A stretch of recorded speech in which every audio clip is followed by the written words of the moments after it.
5 વર્ષની બાળા સાથે અડપલા કરનારને 3 વર્ષની સખત કેદ, કુલ 30,000 દંડ.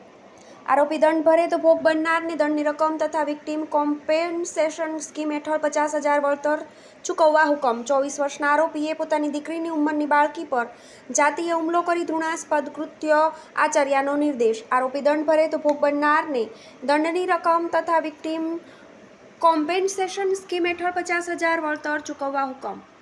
એકાદ વર્ષ પહેલાં મોબાઈલમાં કાર્ટૂન બતાવવાના બહાને 5 વર્ષની બાળકીને છત પર લઈ જઈને શારીરિક અડપલા કરી જાતીય હુમલો કરનાર 24 વર્ષીય આરોપીને આજે પોક્સો કેસોની ખાસ અદાલતના એડિશનલ સેશન્સ જજ વિનોદ પી પરમારે ઇપીકો 354A1 તથા પોક્સો એક્ટની કલમ 8(12) ગુનામાં દોષી ઠેરવી 3 વર્ષની સખત કેદ તથા કુલ ₹30,000 દંડ ન ભરે તો વધુ 6 માસની કેદની સજા અને ભોગ બનનારને દંડની રકમ અને ₹50,000 વળતર પેટે ચૂકવવા હુકમ કર્યો છે.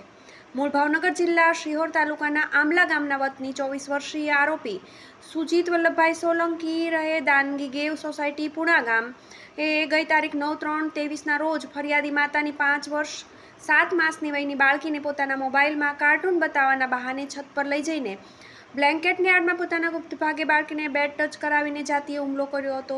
જે અંગે ભોગ બનનાર બાળકીની ફરિયાદી માતાએ પોતાના ઘરે મહેમાન આવ્યા હોય આરોપીને આઈસ્ક્રીમ આપવા છત પર જતા આરોપીને પોતાની બાળકી સાથે રંગે હાથે ઝડપી પાડ્યો હતો. જેથી બીજા દિવસે બાળકીની પૂછપરછ હાથ ધરતા તેણે સમગ્ર ઘટના અંગે પોતાની માતાને જાણ કરી હતી. જેથી આરોપીને આ અંગે ઠપકો આપવા જતાં તેણે પોતાના ગુનાહિત કૃત્ય અંગે માફી માંગી હતી. અલબત્ત ભોગ બનનારની ફરિયાદી માતાએ બીજા દિવસે પુણા પોલીસમાં આરોપી સુજીત સોલંકી વિરુદ્ધ ઇપીકો 354A1 તથા પોક્સો એક્ટની કલમ 8, 11, 1 તથા 12ના ગુનાની ફરિયાદ નોંધાવતા આરોપીને ધરપકડ કરી જેલ ભેગો કરવામાં આવ્યો હતો.